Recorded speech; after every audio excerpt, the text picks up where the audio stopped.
Namoonni amanuutii kan dadhabdanii hin jirtu jechuudha. Mucayyoon eessa jirti? Madaamiin qabamteeree dhugumaaree maal jechaati jirtu jechuudha. Kanaafiyyuu waasaa adda isinii baasuuf hin dhufe jechuudha. Mucayyoon wasaappii isiin qaba garuu ammatti mucayyoon bilbilaa harka hin jiru jechuudha. Achamaa harka fuunee hordoftoota koo nagaa waaqayyoo lafa jirtanitti isiniif haa baay'atu. Akkam waltan nagaa keessanii nagaadha isiniin jechaati. Carraa mucayyoo kana qaqqabe immoo isinillee hin qaqqabin isiniin jedha. Nagaan akka baatanitti nagaan isin haa galchu akkasuma immoo ba'u galuu keessan hundumarratti iyyuu akka amantaa keessanitti waaqayyo uumaa keessaniin kadhadhaa isiniin jedha. Maaliif namni akkuma itti amaneetti amantaan sun na oolche jedhee itti amanate waan ta'eef jabaadhaadhaa isiniin jedha. Kanatti aasuudhaan obboloonni baay'een jechuudha. Mucayyoon eessa jirti? Dhuguma madaamiin qabamtee waan akkasii jettu jechuudha. Haala mucayyoon kun miidhamtee irraa kaastanii kan amanuutii hin dandeenyetu jirtu as keessa. Garuu dhugaa jiru isinitti hima jechuudha. Mucayyoo kana akka sagalee ta'uu fi jalqabuma duraa kan naqunnamee mucayyoon hin jirti jechuudha. Mucayyoo biyya mucayyoo kanaati. Sana booddee lakkoofsa mucayyoo fudhadheetan jechuudha. Lookeeshinii mucayyoo kanaallee fudhadhee mucayyoon haasawuutii hin dandeessu jechuudha. Hamma garuu mucayyoon kun qaama seeraa harka galtee jirti. Akkasuma immoo madaamiinillee qaama seeraa harka galtee jirti jechuudha. Akkamittiin jechuutii dandeessu jechuudha. Mucayyoon kun yeroo hammaa kanatti ilkaashillee caccabee jira. Akkasuma dugdi ishii miilli ishii bakki mucayyoon kun fayyaa taatee jirtu wanti tokko hin jiru. Sana dura immoo isinitti himeetiin jira. Marsaan laguu mucayyoo kanallee akka ture jechuudha. In beekamu jechuudha. Sababa hojiin itti baay'achuutiin miidhama garaagaraatiin marsaan laguu mucayyoo kanarraa deemuu diduu dhiisuu danda'a jechuudha. Maaliif gaafuma miidhamanii gaafa hojiin baay'ateeyyuu marsaan laguu irratti amma akka nama rakkisu hin beektu jechuudha. Miidhama gola harabaa keessaa obboloota kooyi. Madaamii yeroo hammaa kanatti wanti gaafatamatii jirtu mucayyoo kun erga sana dura akka kanatti dhukkubsachaatii erga turtee maaliif mana yaalaa hin geessine darbees immoo akkamitti maallaqa mindaashii maaliif hin kenninee fi yeroo dhukkubsatatti immoo mucayyoo kana maaliif mana yaalaa hin geessine sababa maaliif jedhaniitoo jechuudha. Yeroo hammaa kanatti qorachaatii akka jiranii himanii jiru jechuudha. Akkamittiin mucayyoon kun akka achi baate durumayyuu jechuudha. Ijoolleen argamanii ijoolleen achi baasanii garuu mucayyoon kun qaamni ishii hundumtiyyuu lukti ishii cabaa dugdi ishii cabaa.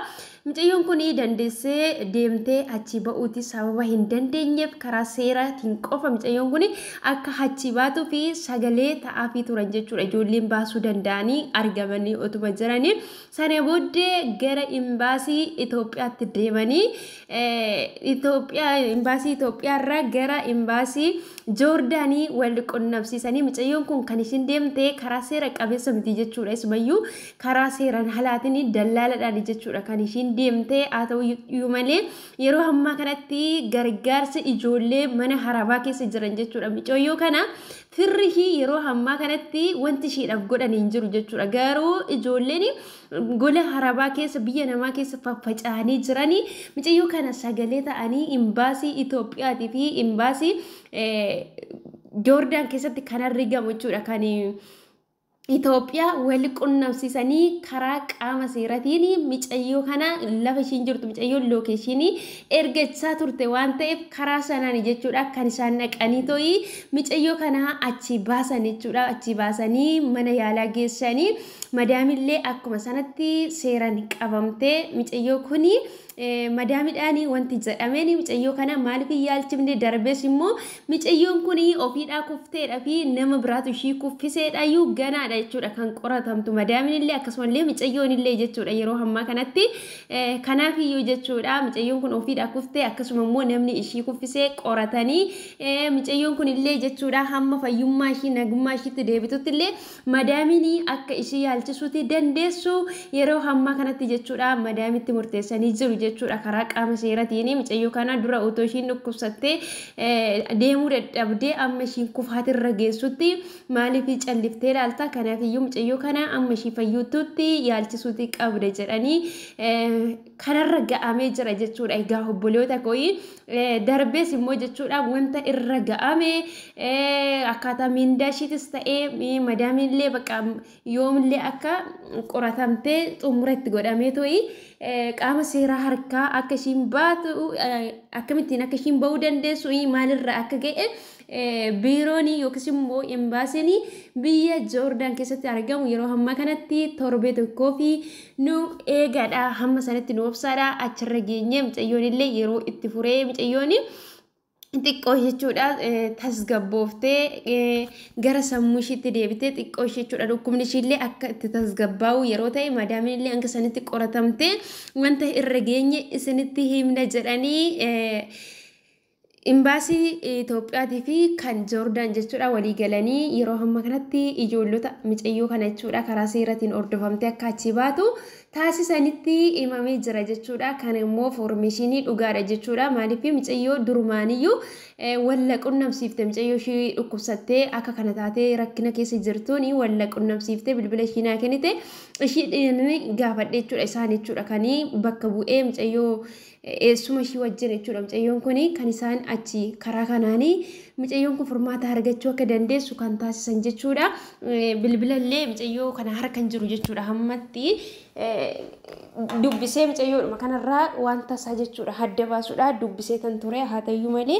mucayyoo harka silkiin hin jiru waan ta'eef naaf deebisuutii hin dandeenye siniin jedha obboloota kooyi waan hedduu nama gammachiisudha kanuma irra dhaabadhee wanti nan isiniin jechuuti barbaadu namoonni hedduun karaa Facebook isaa ta'uu TikTok isaa ta'uu miidiyaa qabnu kamiiniyyuu jechuudha hana namni na daawwatu hin jiru hordoftoota hedduun qabu fooloo hedduu hin qabu akkasuma immoo bakka hiriyoota illee karaa miidiyaa kiyyaatiin hedduun qabu waan ta'eef eenyutu argee sheer illee godha yookiis immoo maal godhuu danda'a jedhanii namoonni yeroo obboloonni keenya rakkatan keessatti kan sagalee waliif hin taane kan sheer hin goone miidiyaa isaaniitti irratti illee kan hin qoonne hin jiru jechuudha egaa obboloota koo isa kana laaltanii to'i challenge jedhina jechuudha miidiyaa qabdan kamirratti iyyuu sagalee waliif ta'uuti hin dhiisina maaliif sagalee gaafa walii taanu akkasumatti jechuudha numatu fooloo walii gochaa subscribe walii gochaa karaa hundumaan iyyuu jechuudha numatu waliif guddisaati deema jechuudha akka sagalee walii taanu garuu callifnee namni nun argoo jenne achuma ta'a jechuudha